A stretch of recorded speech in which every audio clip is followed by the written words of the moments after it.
కూకట్పల్లిలోని ప్రగతినగర్లో స్వర్గీయ వంగవీటి మోహన్ రంగా వర్ధంతి వేడుకలు ఘనంగా జరిగాయి. ప్రగతినగర్, నిజాంపేట, బాచుపల్లి రంగా అభిమానులు ఆయన విగ్రహానికి పూలమాలలు వేసి నివాళులర్పించారు.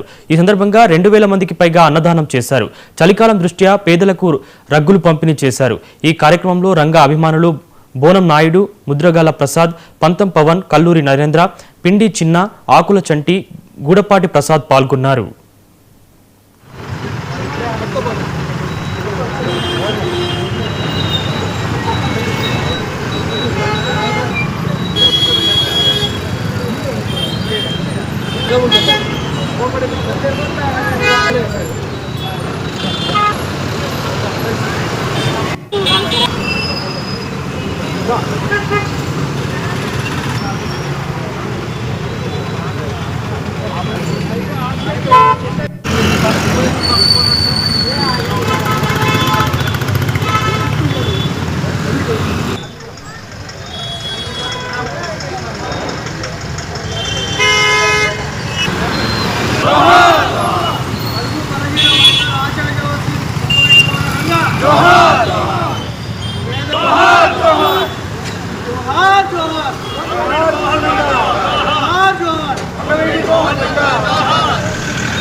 ఆంధ్రప్రదేశ్ తెలంగాణ రాష్ట్ర రాజకీయాలలో ఒక వెలిగిన సూర్యుడు మా వంగవీటి మోహన్ రంగా గారి వర్ధంతికి ఇక్కడ కాపు మున్నూరు కాపు సోదరులంతా పెద్ద ఎత్తున తరలి వచ్చి ఘన నివాళులు అర్పిస్తూ ఇక్కడ ఆయన ఆశయాలను ముందడికి తీసుకెళ్లాలని, ఆయన ఒక ఆశయం బడుగు బలహీన వర్గాలకు, ఎస్సీ ఎస్టీ మైనార్టీ బిడ్డలకు ఏ రకంగా అయితే న్యాయం చేయాలన్నదో ఒక కాపు కులం నుంచే జరుగుతుందని ఆ రోజు ఒక చిన్న మీటింగ్ పెడితేనే 10 లక్షల మంది కాపు కులస్తులంతా ఒక చోట చేరి ఈ రాష్ట్ర రాజకీయాలను కూడా మార్చే శక్తిలో బీసీ, ఎస్సీ, ఎస్టీ మైనార్టీలను కూడా రాజ్యాధికారంలో తీసుకెళ్లాలని చెప్పేసి ఆకాంక్షించి ఆయన అడుగుజాడల్లో నడిచిన వారిని ఆ రోజు ఆయన లేకుండా చేస్తేనే ఇక్కడ పెద్ద రాజకీయాన్ని మనం నిర్మించుకోవచ్చు అని చెప్పేసి వంగవీటి రంగను ఆ రోజు హతమార్చిన ఆయన 283 కాన్స్టిట్యున్సీలో ఒక ఎమ్మెల్యేగా నిలబడిన ఏ దేశంలో కానీ ఏ ప్రపంచంలో ఆయనకున్నన్ని విగ్రహాలు ఈ ప్రపంచంలో ఎక్కడ కూడా లేరు. కానీ వంగవీటి మోహన్ రంగా గారి ఆశయాలను, ఆయన ఆశీస్సులను ఖచ్చితంగా కాపు కులస్తులందరూ కూడా ఎస్సీ, ఎస్టీ, బీసీ మైనార్టీలను కట్టుకొని ముందడికెళ్ళి వంగవీటి కళ్ళలు కన్నా ఆశయాలను ఖచ్చితంగా ముందరు తీసుకెళ్తామనేసి ఈ సభముఖంగా మీ అందరికీ తెలియజేస్తున్నాను. జై కాపు, జై Kapu. Nizampet municipal corporation ex cooption member Chandragiri Satish, BRS party నాయకుడిని. ఈ యొక్క వంగవీటి మోహన రంగ యొక్క మరణించి 37 సంవత్సరాలు అవుతుంది. వారి యొక్క వర్ధంతి సందర్భంగా వారి అభిమానులు అందరం కలిసి 2 తెలుగు రాష్ట్రాల నుండి ఇక్కడ ఎంతోమంది ఇక్కడ ఆయన అభిమానులు ఉన్నాము. వంగవీటి మోహన రంగ అంటే ఒక మహనీయుడు, అతను ఒక శక్తి, పేదల పెన్నిది, బడుగు వర్గాల ఆశాజ్యోతి. ఆయన యొక్క మరణము మా అందరికి తీరని లోటు.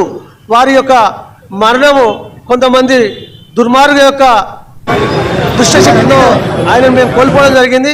కాబట్టి ఆయన యొక్క ఆశయాలు ముందుకు తీసుకుపోవాలని ఆయన విగ్రహాన్ని ఇక్కడ ఏర్పాటు చేసుకొని 4 సంవత్సరాలు అవుతుంది. తెలంగాణ రాష్ట్రం ఏర్పడంగా తెలంగాణ రాష్ట్రంలో మొట్టమొదటి విగ్రహం పెట్టింది నిజాంపేట్ మున్సిపల్ కార్పొరేషన్ ప్రగతినగర్ వంగవీటి మోహన రంగ అభిమానులు కానీ చెప్పొచ్చు. వారి యొక్క విగ్రహం పెట్టుకోవడం కోసం ఇక్కడ మాకు స్థానిక ఎమ్మెల్యే వివేకానంద గారు మరియు మున్నూరు కాపు ముద్దుబిడ్డ ఎమ్మెల్సీ, రంగారెడ్డి జిల్లా బీఆర్ఎస్ పార్టీ అధినేత షంబీపూర్ రాజన్న గారి సహాయ సహకారాలతో ఇక్కడ మేము రంగా విగ్రహం పెట్టుకోవడం జరిగింది. నా పేరు బోనం నాయుడు. ప్రగతినగర్ వంగవీటి మోహన్ రంగా విగ్రహ కమిటీ ఈ 4 సంవత్సరాల క్రితం ఈ విగ్రహాన్ని ఏర్పాటు చేసుకోవడం జరిగింది. రంగా గారి ఆశయాలు నెరవేర్చడం కోసం మా టీం అందరం కృషి చేస్తున్నాం. రంగా గారు వర్ధంతి 37వ వర్ధంతి సందర్భంగా ఒక 500 మంది పేదలకి దుప్పట్లో రగ్గులు పంచడం జరిగింది. అలాగే మధ్యాహ్నం 2000 మందికి మన బగారా రైసు, చికెన్ తోటి ఒక 2000 మందికి భోజనాలు ఏర్పాటు చేయడం జరిగింది. ఇదే స్ఫూర్తితోటి రంగా గారి స్ఫూర్తితోటి ప్రతి సంవత్సరం ప్రతి 6 నెలలకి వర్ధంతికి, జయంతికి మేము ఇలాగే చేస్తామని, ఆయన ఆశయాలు, పవన్ కళ్యాణ్ గారి ఆశయాలు ముందుకు తీసుకెళ్తామని ఈ విధంగా మేము బెజవాడ బెబ్బులి రంగా గారికి జోహార్లు తెలియజేస్తున్నాం. వంగవీటి మోహన్ రంగా, వంగవీటి మోహన్ రంగా, బెజవాడ బెబ్బులి వంగవీటి మోహన్ రంగా.